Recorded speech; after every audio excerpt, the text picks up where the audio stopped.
because you tend to set up in an individual spot, right? And then lock down that spot for most of the game unless things go terribly, terribly wrong. Yeah. The other thing you start to do is read what the team next to you is happening. Yeah. So you can hear when they get tagged. Yeah. You can hear them communicate. And can you go, well, I've got 8 lives. They look like they've been tagged a whole bunch. Is it worth me maybe trying to get an information out of that? Yeah.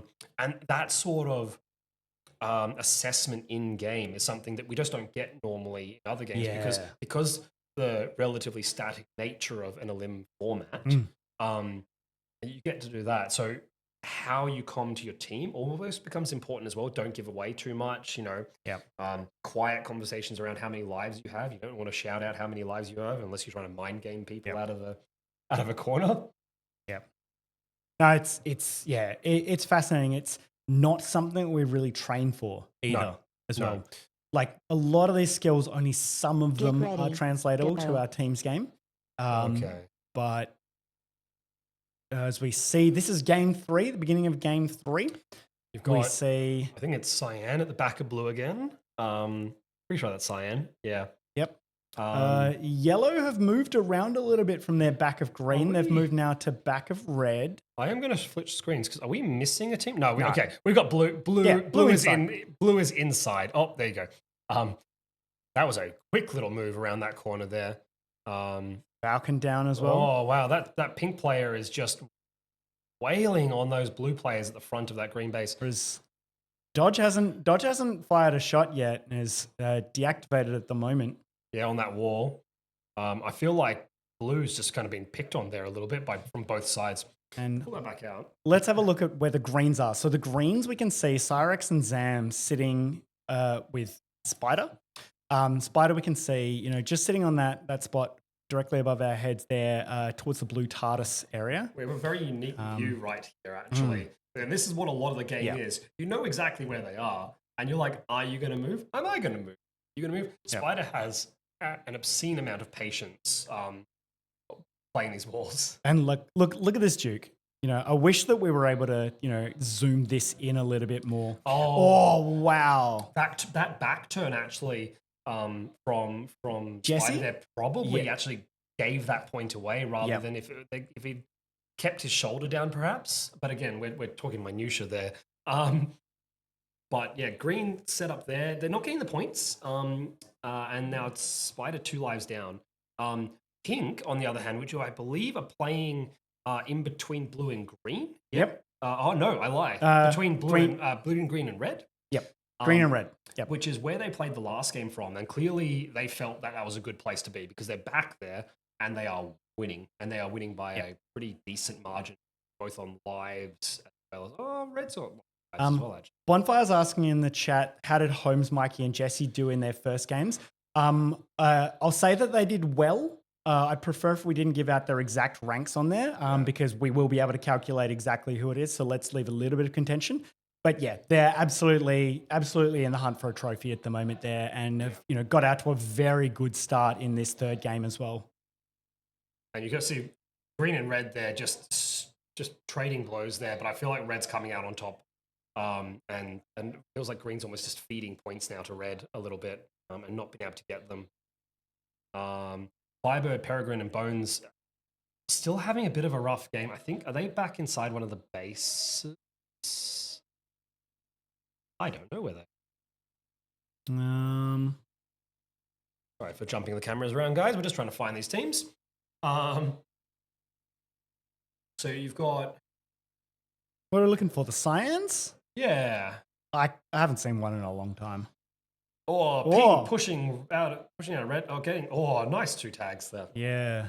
Husky, I believe, there on the inside of red base there. That's 3 now. What? That's packing there, just, absorbing that first shot there, just the miss on him, and then just be like, nah, this is easy. I've got 2 seconds. I can just turn around, get out, get that back tag. And basically get right in front of you. So I still think Husky came out on top there, using those lives, and we talk about this, using those lives to go get 3 tags, get some points on it, and then get back to the relative safety of that, the guts between green and red there. Yep. So let's, we're a bit over halfway through this game. Let's actually take a look around at those lives there. Peregrine on 3, Packing on 4, and Potato on 3. They're the lowest. Yep. But pretty much everyone else, 5, 6, 7, 8 lives. Yeah. Bones on 10. Bones on 10. Bones, get out there, mate. Come on. Bones on 9. Yep. Oh, look at this green base. Yeah. This green base is busy. 2 teams inside, one on the doors. Now people have decided, we've hit that 3 minutes to go mark, and teams have been like, all right, we got to go. We've done a little bit of weight. Is that Mikey on the wall there? Oh, just not. Cyan player eliminated. This has actually been good for Peregrine is out. They've had a rough game of it. Bones firing. I feel like Dodd, Potato, and Packin have actually been gifted a little bit here. They're winning this fight in green, and they've just, from a relatively low points initially, they've managed to claw back a lot of points out of this. So maybe not. Holmes, Mikey, and Jesse having a ripper of a game. So something fascinating that I just saw pop up on the scoreboard there. I believe it was Bones got a 3 chain tag. So a chain tag is when you've tagged someone within 4 seconds of the previous tag. The only way you can do this, you can shoot once every 2 seconds. You need to make sure that you've hit basically 3 times in a row, or 3 out of 4 shots pretty much, to be able to get that. And they have to pretty much be on 3 different opponents, at least 2 different opponents. Yeah. As well there. Like that's crazy. You do find when you push into an area where you're dueling people, like if you're winning your duels, you are going to be hitting them every couple of seconds. And if you've got a couple of them that you're kicking down, and it's great, but it's hard. And again, like we mentioned it before, tags are kills in this. So those tag streaks, they're kills. They're not just stuns. Yeah. We should mention that Bones is out now as well. No. I feel it's going to be really interesting to see what they do in this next game. They know they're out of contention, I suspect, at this point. So what do they do in this next game? We talk about this in some doubles and solos as well, when you've got drop games where you're like, well, I know I've got a drop game. I'm going to do something specific here. What are Bones, Peregrine, and Fiber going to do in this next game? But with 30 seconds to go, who has been inefficient with their lives? I mean, I'd like to say Holmes and Mikey have been inefficient, but they've got the points to back it. So I haven't needed. They've been out there. They've been attacking. They've been doing their thing, but just not dying. No, you can't tag teammates in the format.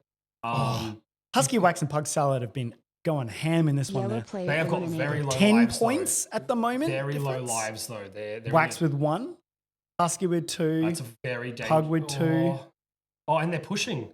Oh, was that? Oh, look at this. Look at this red base. Game over. Look at this. Please proceed to exit. Okay, so that was a push, I think, by was that a push by Pug in the end? Using that last life to try and get some extra points. Wow. Look, pink team. 1-1-1. As efficient as you could possibly That get. is perfect. Wasn't quite good enough. I mean, to get that win, but they used that last life right at the end, clearly knowing that they had it. Lose this one, they get back in cover, the game's going to end. Why not? Yeah. Right? Where you compare that to, say, maybe Skyros with 4 lives left at the end, Zam with 5. Yep. Perhaps could have done a little bit more. Well, Zam, yes, had 5 lives, but longest distance traveled, 382 meter. He was definitely out and around. Moving. Like he was trying to find them. Yeah, there you go. So he was out there. And yeah, like we highlighted it when it happened there. Holmes with that 9 tag streak.